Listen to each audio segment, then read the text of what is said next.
video, we have a little helper. He wanted to make cookies. This is his favorite cookie recipe, right? Yeah, is this your favorite? Mm-hmm. And we have to make a double batch because we're making it for basketball snacks and some for eating, right? Yeah. Okay. Because I'm making a double batch, if you're gonna make, one batch makes about 65 cookies. If you use a tablespoon scooper like this, you can either go smaller, 1 teaspoon, and it'll be more, or bigger and it'll be less. I'm gonna say the recipe or the ingredients, but it's gonna be double the recipe, just so that you know. So the first thing is, in this bowl we have 2 cups of white sugar, and then the next ingredient is gonna be 2 cups of brown sugar. So can you scoop that? Just scoop it to the 2 cups right here. And then we have 2 cups of butter, which is not softened yet, but I'll show you what I'm gonna do in a little bit. Then we have 2 eggs, 2 dashes of salt. This is Himalayan pink sea salt, and a dash would be, for me, would be like 1/4 of a teaspoon. So half a teaspoon total. And then 4 teaspoons of vanilla, 6 cups of regular flour, and 4 cups of chocolate chips, 2 teaspoons of water in this bowl. So optional ingredients are like flake coconut or any kind of nuts. We're not gonna do nuts just because we're giving it to people and I don't know what their allergies are. So we're gonna leave the nuts out for today. So when you do the sugar, don't forget to pack it. Remember how to pack it? So I got this recipe a long time ago from one of my husband's aunties, and she said it's from the cookbook, Recipes Please. And it's one of those old school recipe books where it's like printed out and spiral bound, and it's like for fundraisers for like schools. I actually looked on Amazon and you can get it, so I will link it down below, but this is the recipe from there. When you see those kinds of old school recipe books, you know everything's good in there. And also, I'm using a 6-quart KitchenAid mixer, which is really handy, especially if you're making a double batch because your arm will be sore. I'm also using this beater blade, which I love. So I'll show you the one that comes with the machine. So this is the one that comes with the machine, and when you use it, you have to scrape down with the spatula all the time. This one is the same thing, but it has like the spatula built in, and it does a really good job where I don't even really scrape down, but yeah, it kind of does both things, and it's so good. I've had that one for like 5 years, no, almost 10 years actually. So yeah, that's from Amazon. Super good, highly recommend. Don't use this one. You can put that in there.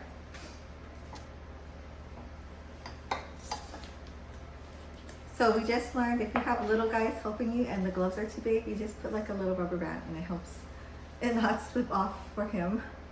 So in working with like this big block of butter, it's really hard to soften by itself.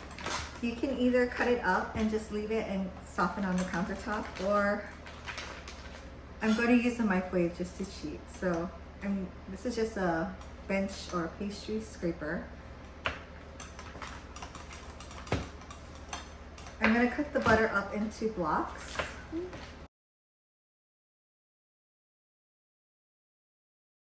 And I'm going to microwave this in 10-second intervals until it's softened but not melted all the way. Okay, so our butter is softened. It should look kind of like this, a little bit melted, but still not like completely melted. So it took about 40 to 50 seconds, but do it in 10-second intervals so you don't risk the butter exploding in the microwave. Like, trust me, it happens. So I'm gonna change the view so that you can see what we're doing in the mixer. Okay, so maybe we'll do the dry ingredients first. So here, I'm gonna give you this. Okay, and this is the 6 cups of flour. Should I mix it? We have to mix the baking soda, salt, and flour together. We need 2 teaspoons of baking soda. Isn't this both teaspoons? Yeah. Can I put both in? So I really like these teaspoons because they come in a magnetic set, but they have like a narrow one and a circular one. This one is good for like when you do spices and it's hard to scoop it with the circular. Scoop 2 teaspoons. Make sure it's level. So level means you scrape the top. Keep it in the bag and you scrape the top. Okay, that's 1. Make sure it all comes out. Just flat across. Okay. And then for the salt, I'll just do it. So 1 dash, 2 dash. So it says to sift the flour, but I just put it in a bowl and we just whisk it. And that will take out all the lumps and mix up the dry ingredients. Yes. Okay, so our dry ingredients are all nicely mixed. And then now we're going to add the butter to the sugar. So dump that in.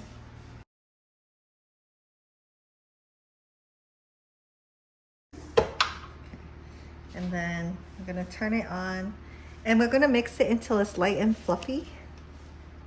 So never stick your hand in, okay? So if you notice, it is scraping the bottom. Okay, so that looks good. So I like the Costco vanilla. It's good. And which one? I'm going to do 4 teaspoons. 1, make sure it's all out. And then you need 2 teaspoons of water. So you can scoop that.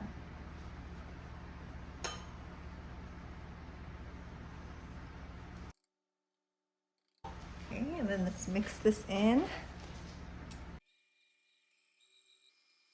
Okay, now we're gonna do the 2 eggs. You wanna put the eggs in? Yeah. Okay, you need to use the spatula and scoop out all the eggs too. Okay. You know, it's slippery with the gloves, yeah. Okay. Make sure you scrape out all the eggs. A little bit more. Okay, and then we're gonna mix it in. So do you know why we mix it in like that? Yes. Or why we mix the dry ingredients and then the wet ingredients together? Do you know why? No. It's because if you mix this really well and you mix this really well, then when you mix these 2 together, then everything's mixed in really well. And then you mix it. Okay, so now we're going to mix in the flour. It's a little bit heavy. Yeah. Okay, you get the spatula and you push some in. Can you see? Yep. We're gonna do like half at a time, I think, because it's so much flour. Otherwise, we're gonna be covered in flour. Okay. I'm mixing it down.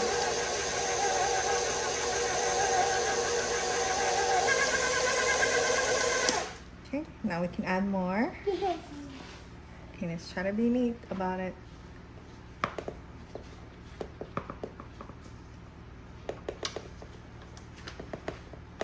Okay, let's mix. Now let's dump the rest in. Oops. Oops. That's okay. So when you make cookie dough, you don't want to over mix, just until incorporated. It looks like ice cream now. Yeah, it's a very dry batter, but that's why it keeps its shape well. So now we're gonna add in 4 cups of chocolate chip. So 2 of 2 cups. And we might need a taste tester for the chocolate. Just kidding. Okay, that looks like 2 cups. Yep. So you can dump that in. And then how much more do we need? 2. 1 more 2 cups.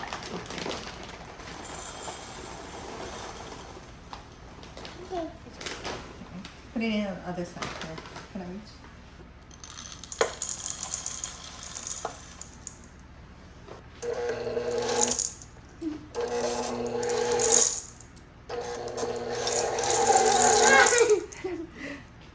It's funny.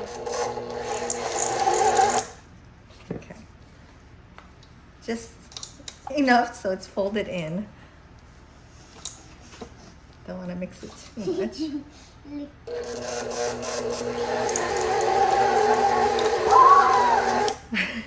It's coming out. It's trying to. What do I? Mom, do you like when you take it off? Do you like scrape it off? Mm-hmm. Here. Hold this fashion. It's like an anchor. Yeah. It's a lot of cookies. Yeah, you gotta scrape it off. Oh, good job. Okay, so our cookie dough batter is all ready. I did use a spatula to make sure all the chocolate chips are well incorporated and there's no spots that don't have chocolate chips.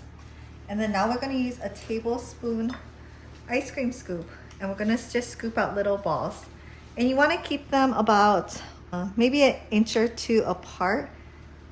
So when you scoop you have to make it, use the side of the bowl. Looks like a muffin. Yeah, you want it to be a flat scoop. Otherwise it's gonna be more than a tablespoon. So not all the way at the edge, like right here. Okay, you keep doing it, I'll place it. And the secret to getting really professional looking cookies or very uniform cookies is to roll it. You roll. Okay. So I can usually fit about 18 cookies in each pan, and these are just half cookie sheets or baking sheets. And we're gonna bake it in the oven for 15 minutes at 325. And after that, I check it. Sometimes it needs a minute or two more or less. So we're gonna just continue doing this, and then I'll show you how we're gonna freeze some. So I'm gonna be baking about a recipe and a half. I'm gonna bake that much off, and then the rest I'm gonna freeze for later. Okay, so I put the trays in the oven for 7 minutes, and then I'm gonna flip them because my oven is full with like the 3 trays. I guess like the heating is not as even, so I'm gonna flip them around at 7 minutes, put them in for 7 minutes more, and then check again. So this is for the freezer portion. I just have it doesn't have to be glass, whatever kind of tray you want that will fit in your freezer. That's the hardest part. And we're just gonna do exactly the same thing. Just put them in little rows like next to each other. And we're gonna freeze them, and then later on, I think they probably last like 3 months in the freezer, however long stuff lasts in the freezer. I'm gonna freeze it, and then when they're frozen, I'm gonna put it in a Ziploc bag and try to make it airtight so they don't get freezer burnt. If you really want, you can vacuum seal it too. But these will probably get used up within the month for sure. And it's kind of nice because then you can just like bake off like some for dessert, just like a few. Or if you have a last minute party, this is really awesome too. So I just do a bunch, and then I'm gonna ball it. It's really important to ball it if you're freezing it like this, I think. It just is neater, and then if they stick together like that, you can just break them apart easily. If you have it like this, they're kind of like crumbly. Okay, so when you have this layer done, so this is about 25 cookies, I just get another parchment paper, lay it on top, and then do another layer. Then I'll wrap it with plastic wrap and throw it in the freezer. Okay, so at the 7-minute mark, I'm just going to rotate them. They still need a lot more cooking.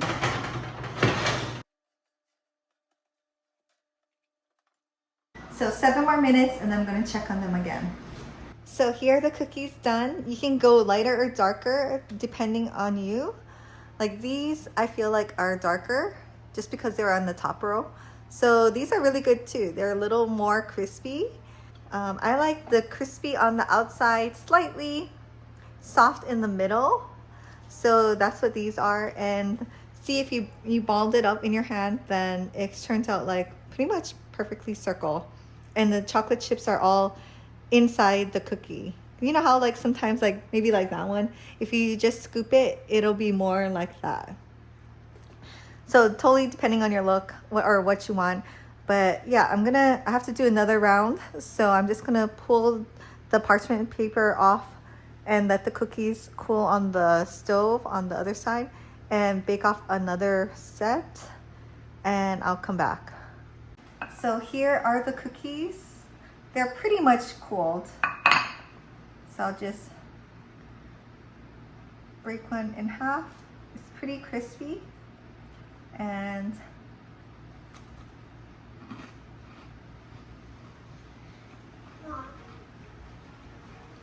oh, you're perfect timing. Come here. Oh, my little helper just came right on time. Okay, here, try this one since I broke it. Oh, you, okay. Is it good? Is it crispy or soft? Crispy. Mmm. Do you like it? Good job, buddy.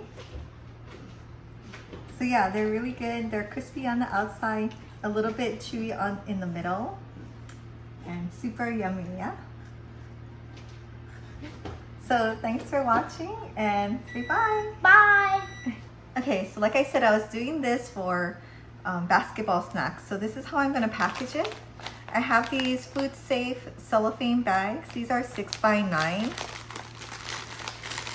You could probably go smaller, but this is what I had. You know, I bought it from Amazon in like a 200 pack, so I have a lot of these.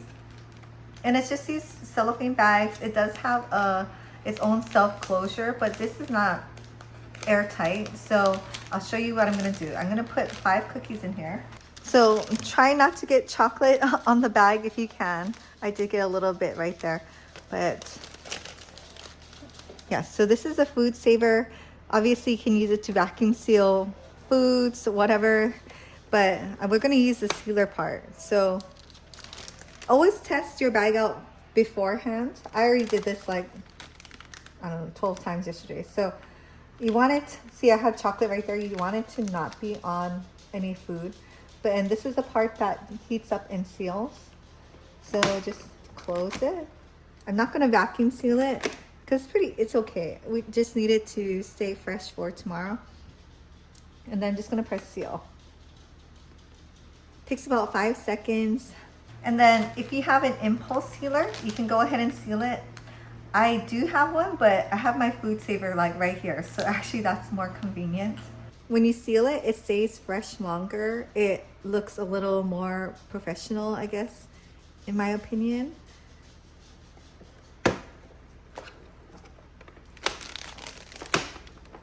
And there. So it's sealed. I'm not gonna squish it, but it's pretty airtight. And now I'm just going to take the sticky part, wrapping off, and fold it over. So yeah, if you wanted, you could put like a little label or something, but this is how I'm gonna package it. Hi, so for this video, I'm gonna show you how you can take your frozen cookies that I made in the last recipe with my son, and we're going to bake them off from frozen. So I have my oven preheated to 325, and I just have these frozen cookie balls. So I'm just gonna arrange them on the pan about 2 inches apart. And I usually can fit about 18 per pan.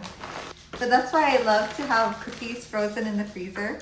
Super good for like these last minute, like I need a dessert to bring to a potluck or, you know, whatever the occasion.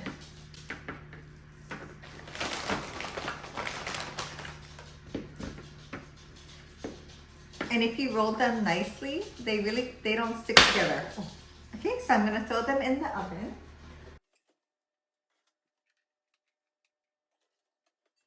And they cook for about 12 minutes, I think. So I'm just gonna rotate them, or set the timer for 6 minutes, rotate the pans, and 6 more minutes. Okay, so here are the cookies straight out of the oven. So I did 6 minutes, switch the pans around, 6 minutes, and then 6 minutes more. So a total of 18 minutes. And they came out perfectly round. I mean, if anything, they're a little smaller circles than when I made it straight from mixing it. But other than that, they look really good. I'm just gonna let them cool and serve them at my party. So thank you for watching, and please subscribe, and I will see you next time.